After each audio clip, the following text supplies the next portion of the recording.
Hey guys, HDvee here and welcome to a brand new video. Today we've got quite a few things to go over for Pokemon as a whole. We have some new DLC rumors for the Generation 9 games talking about Paradox Suicune and Paradox Virizion. We're going to be talking about GBA ports and how they are likely to be on the Switch very, very soon. And we're also going to be talking about how future Pokemon games could easily be $70, which of course Nintendo games have never been before. There's a lot of stuff to talk about today. So if you're excited for the video, as always, make sure to drop a like down below. Let's try to hit 500 likes.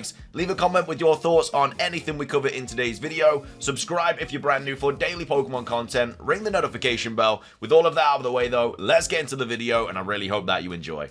So, starting things off, let's take a look at the new DLC rumors for Pokemon Scarlet and Pokemon Violet. It's all about Paradox Suicune and Paradox Virizion, two of the new Pokemon which we can expect to see in the Generation 9 DLC. It was tweeted out by Pearl Enthusiast, and they're going into detail about how we might actually see these new Paradox Pokemon before the DLC even drops. Now, of course, in February, on Pokemon Day, we are getting the big update for the Generation 9 games, and it's also adding extra, functionality. And that could easily be something about the DLC. In Pokemon Sword and Shield's update with added functionality, we got Galarian Slowpoke, we got Clara, we got Avery in the Motorstoke Station, and it was just kind of like it was just a bit of a snippet about the DLC. And so if we get something similar to that in Pokemon Scarlet and Violet, the snippet or the added functionality could be Paradox Suicune and Paradox Virizion. And I don't mean being able to catch them or something, because they're going to be in the DLC and you're going to have to catch them in the DLC, but maybe information about them, maybe what they look like or something, or maybe seeing them in game, something like that. But either way, we have Pearl Enthusiast here saying maybe we could potentially get Paradox Suicune and Paradox Virizion before the Pokemon Scarlet and Violet DLC. Thread with reasons explaining my theory. Then says a prominent leaker last year, Kaka. So of course, if you didn't know who Kaka was, some random guy out of nowhere literally just leaked a ton of stuff about the new games, actual images, information, all that stuff. He is very accurate, has said that Paradox Suicune and Paradox Virizion were in the code properly, such as the actual Pokemon being in, but got removed before patch 1.0.0. This could mean they were intended for the base game. But knowing this, I could make a conclusion that potentially they could be handed out earlier since they are already technically finished, possibly in a free apology update for performance issues. This is just a game theory, you don't get many of these from me. Share if you enjoyed, guess, comment why I'm wrong or right. And then we also have Road to Giselle saying, didn't Q say they were serving their master third legendary? That would mean that they are indeed part of the plot in the DLC. Pearl Enthusiast says their master is Koraidon and Miraidon. I'm not sure if I agree with that. I don't think the master is Koraidon and Miraidon, because Koraidon and Miraidon are just other Paradox Pokemon. I think the master would potentially be the third legendary, or the evil person in the DLC, whether that is Heath or Nemona or Gita or whoever it's going to be. I think that's going to be their master. But either way, I think that the idea of seeing them in-game is it's not got a high possibility, but it is possible just for the added functionality. Just how we got Galarian Slowpoke in the Sword and Shield DLC, we may get a look at these in the Scarlet and Violet DLC. I don't think they're going to give them to us as an apology, because this is a massive way to get people to buy the DLC, getting a Paradox version of a fusion of the beasts and the Swords of Justice. I think that's just too good of a reason to sell the DLC. So again, I think for the added functionality, if this is true, we'll see them in the game, but not being able to catch them. Maybe just a cutscene or something. Anyway, moving on, let's talk about the new GBA ports, which were just announced recently in the new Nintendo Direct. So this was tweeted out by PokeExperto, saying several Game Boy games will be added to the Nintendo Switch Online Virtual Console. Among the games that will arrive later is the Pokemon trading card game. So not only is it just Game Boy ports, but we're also getting Game Boy Advance ports. So this means that it's very, very likely, especially with the eShop closing, the Pokemon Red, Blue, Yellow, Gold, Silver, Crystal, Ruby, Sapphire, Emerald, Fire Red, and Leaf Green, and then maybe even Pokemon Pinball, Mystery Dungeon, stuff like that, are all going to be added to the Switch throughout this kind of Game Boy port and Game Boy Advance port. We've already got the Nintendo 64. This was something that was leaked a long time ago, and we're finally getting the actual confirmation of it now. But this obviously was surprising to a lot of people, because we got the Game Boy one and everyone was like, okay, that's really cool. And then we got the Game Boy Advance one and it was like, but what is interesting is that obviously they didn't reveal any other Pokemon stuff apart from Pokemon TCG games. So this probably means that they're going to be saving that for Pokemon Day. Pokemon Day is on February the 27th. It's a few weeks away.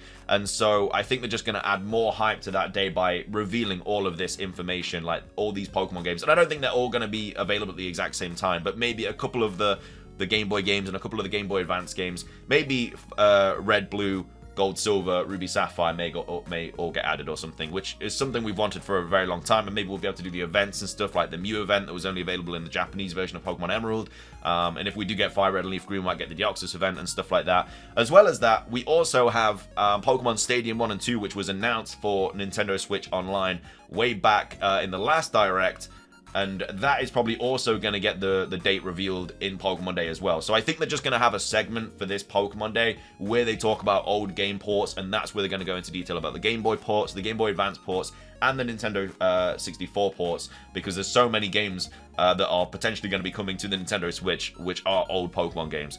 So again, sorry if I just went on a bit of a tangent there, but it's very, very likely that we're going to see all of that stuff on Pokemon Day. We also have PLDH talking about this, saying, absolutely love that Direct. Many games that personally excite me. I'm hopeful that we'll see mainline Pokemon games added to both the GB and the GBA services on Nintendo Switch Online down the line too. They're big enough to be announced separately or even just withheld for Pokemon Day.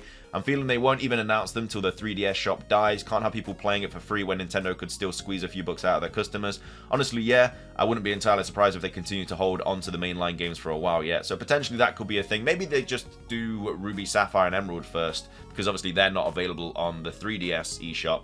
But as well as this, and again, this is just me kind of hoping and praying more than anything. In the Direct that we just got, we did get a couple of GameCube remasters.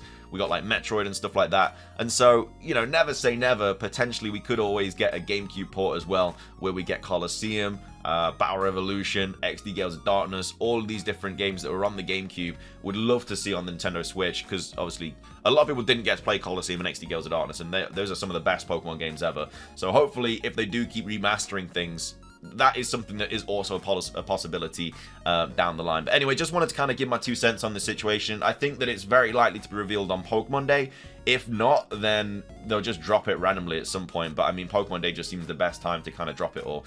Anyway, moving on, let's talk about the price increase for the Zelda game and what this means for the kind of future of Nintendo games. So this was posted just before the Direct, saying potential first-party Switch games price increases around the world, starting with Zelda Tears of the Kingdom. So it's gone up to $70 in the US, Canada is $90, Mexico, and then Brazil, obviously a massive price increase. And what does this mean for like future Nintendo games and stuff? Because obviously it is confirmed now, Tears of the Kingdom is going to be $70, which we've never had a Nintendo game priced at that amount before.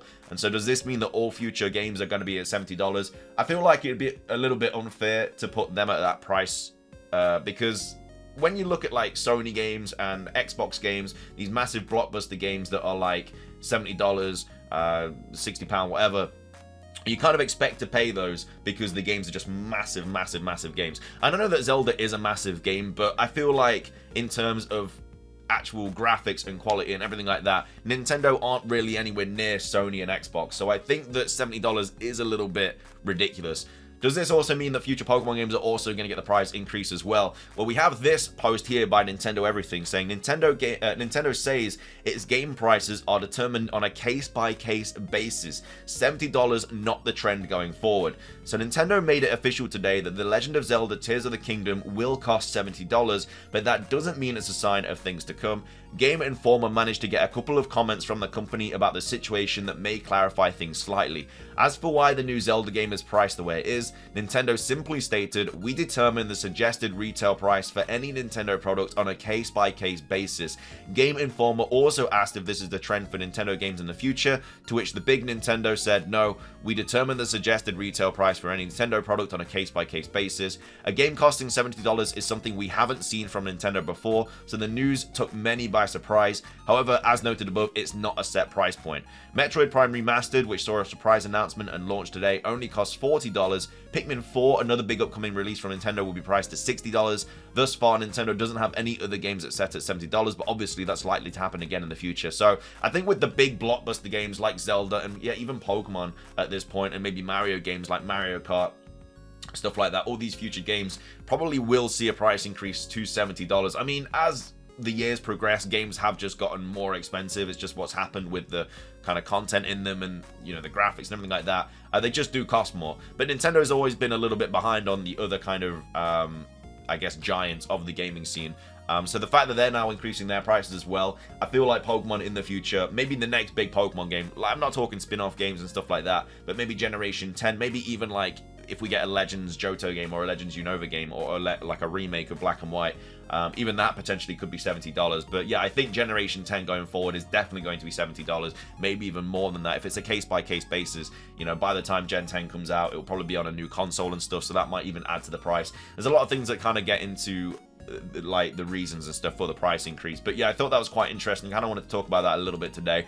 Anyway, though, that is going to be everything for today's video. I hope you guys enjoyed. If you did, please do consider hitting the like button down below. Let's try and hit 500 likes. Really do appreciate it. Leave a comment. Do you think we're going to see Suicune and Virizion in the games before the DLC drops? Again, I think we might get like a cutscene about them or something, but I don't think we're going to get anything that. They're just too much of a big selling point for the DLC. I don't think they'd give out these new legendary Pokemon for free. And then also, what do you think about the Game Boy and Game Boy Advance ports? Do you think we are going to get these announced on Pokemon Day along with Pokemon Stadium? And then finishing things off, what are your thoughts on the $70 price increase? Well, not increased by $70, but increased to $70. What do you think about all that as well? Again, quite an interesting topic. Let's discuss it in the comments. That is going to be everything from me, though. Like I say, if you enjoyed, drop a like, leave a comment, subscribe if you're brand new for daily Pokemon content, ring the notification bell. It's everything from me, though. Have a fantastic rest of your day, and until next time, peace.